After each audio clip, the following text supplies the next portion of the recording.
आधार card को लेकर UIDAI की तरफ से एक बहुत बड़ी अपडेट सामने आई है।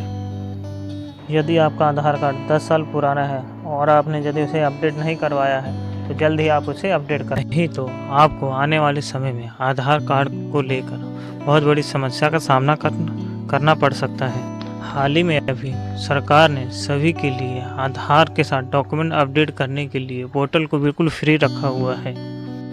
यदि आप 14 जून के बाद अपना आधार अपडेट करते हैं तो आपको जुर्माना लग सकता है, इसलिए आप जल्द से जल्द अपना आधार अपडेट करें। तो चलिए दोस्तों, आपको आज मैं बताने जा रहा हूँ किस तरह से हम अपना आधार डॉक्यूमेंट से मोबाइल के ज़रिए कैसे अपडेट कर सकते हैं।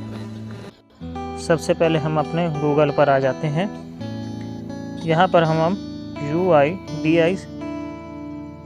UIDAI सर्च करते हैं। UIDAI सर्च करने के बाद हमारे सामने इस तरह का पेज सामने खुलकर आ जाता है। हमें सबसे ऊपर वाले ऑप्शन पर ओके करना है। सबसे ऊपर वाले ऑप्शन पे ओके करने के बाद हमारे सामने इस तरह का पेज खुलकर सामने आ जाता है और हमें इंग्लिश, हिंदी जो भी आपको जैसा लगे उस पर ओके कर सकते हैं। अभी हम इंग्लिश पे ओके कर लेते हैं।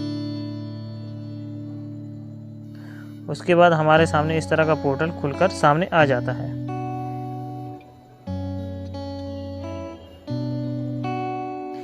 यहाँ देखिए हमारे सामने अपडेट आधार लिखा हुआ है। हम इस वाले ऑप्शन पर ओके करते हैं।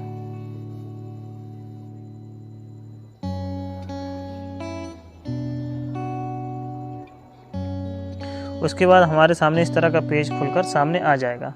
इसके बाद हम डॉक्यूमेंट अपडेट पर ओके करेंगे। डॉक्यूमेंट अपडेट पर ओके करने के बाद हमारे सामने इस तरह का पेज खुलकर सामने आ जाएगा और इसके बाद हम लॉगिन ऑप्शन पर ओके करेंगे।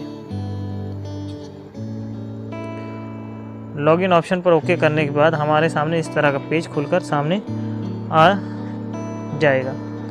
यहाँ पर हमें अपना आधार कार्ड नंबर और ये सामने जो कैप्चर दिया हुआ है, इस कैप्चर को यहाँ पे एंटर करना है। हमने अपना आधार नंबर और कैप्चर एंटर कर दिया। अब हम अपने लॉगिन विद OTP पे ओके करेंगे। लॉगिन विद OTP पे ओके करने के बाद हमारे आधार कार्ड से जो मोबाइल नंबर लिंक है उस मोबाइल नंबर पर एक OTP जाएगा। उस OTP को हमें यहाँ पर भरना है। लॉगिन पर ओके करने के बाद हमारे सामने इस तरह का पेज खुलकर सामने आ जाता है। सो दोस्तों देखिए, सामने आपके सामने डॉक्यूमेंट अपडेट का ऑप्शन आ रहा है। अब हमें इस ऑप्शन पर ओके करना है। इस ऑप्शन पर ओके करने के बाद हमारे पास इस तरह का पेज खुलकर सामने आ जाता है। अब हमें नेक्स्ट पर ओके करना है। उसके बाद फिर से अगेन हमें नेक्स्ट पर फिर ओके करना है। ओके करने के बाद आपके सामने इस तरह का पेज, आपका डाटा सब कुछ सामने आ जाएगा। उसके बाद सब कुछ पढ़ने के बाद आपको वेरीफाई पर ओके करना है और नेक्स्ट पे क्लिक कर देना है। सो दोस्तों, इसके बाद हम अपने अपलोड वाले पेज पर आ जाते हैं।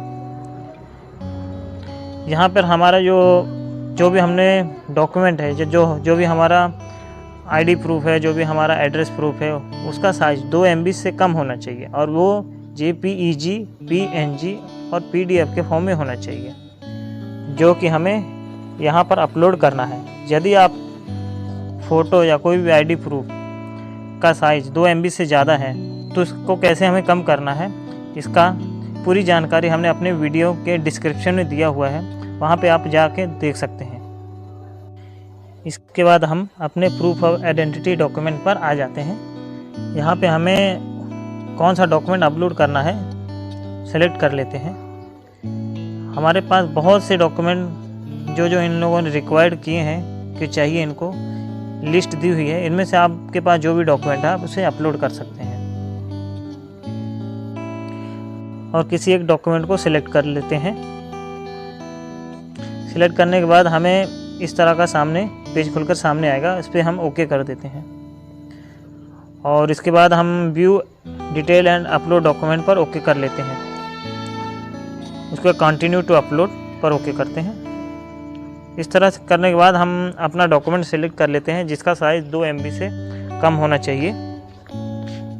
डॉक्यूमेंट अपलोड करने के बाद हमारे सामने इस तरह से ग्रीन हो जाना, डॉक्यूमेंट वाला ऑप्शन इस तरह से ग्रीन हो जाना चाहिए। इसके बाद हमें next upload proof of address पर आना है, जहाँ पे हमें इस वाले ऑप्शन पे ओके करना है। ओके करने के बाद जो भी हमें एड्रेस प्रूफ में जो भी हमारे पास डॉक्यूमेंट है जो उन्होंने रिक्वायर्ड किए हुए हैं उस डॉक्यूमेंट को सिलेक्ट कर लेना है। डॉक्यूमेंट सिलेक्ट करने के बाद हमारे सामने इस तरह का ऑप्शन आता है, उस ऑप्शन पर हमें ओके कर देना है। ओके करने के बाद हम view detail and document upload पर ओके फिर से ओके करेंगे। ओके करने के बाद फिर से कंटिन्यू टू अपलोड पर ओके करेंगे। इसके बाद हमें डॉक्यूमेंट सिलेक्ट करना है। सेलेक्ट करने के बाद हमारा डॉक्यूमेंट इस तरह से अपलोड हो जाएगा और अपलोड होने के बाद इस तरह से ग्रीन पट्टी आने लगेगी। उसके बाद इस तरह का पेज हमारे सामने खुलकर आ जाएगा और उसके बाद हमें सबमिट ऑप्शन पर ओके करना है।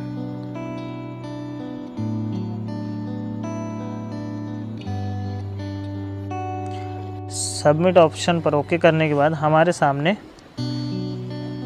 इस तरह का पेज खुलकर सामने आएगा। इसके बाद हमें डाउनलोड एक्नॉलेजमेंट पर ओके करना है और अपना आधार डॉक्यूमेंट की स्लिप आधार डॉक्यूमेंट अपलोड की स्लिप डाउनलोड कर लेनी है। उसके बाद फिर हमें गो टू डैशबोर्ड पर चले जाना है।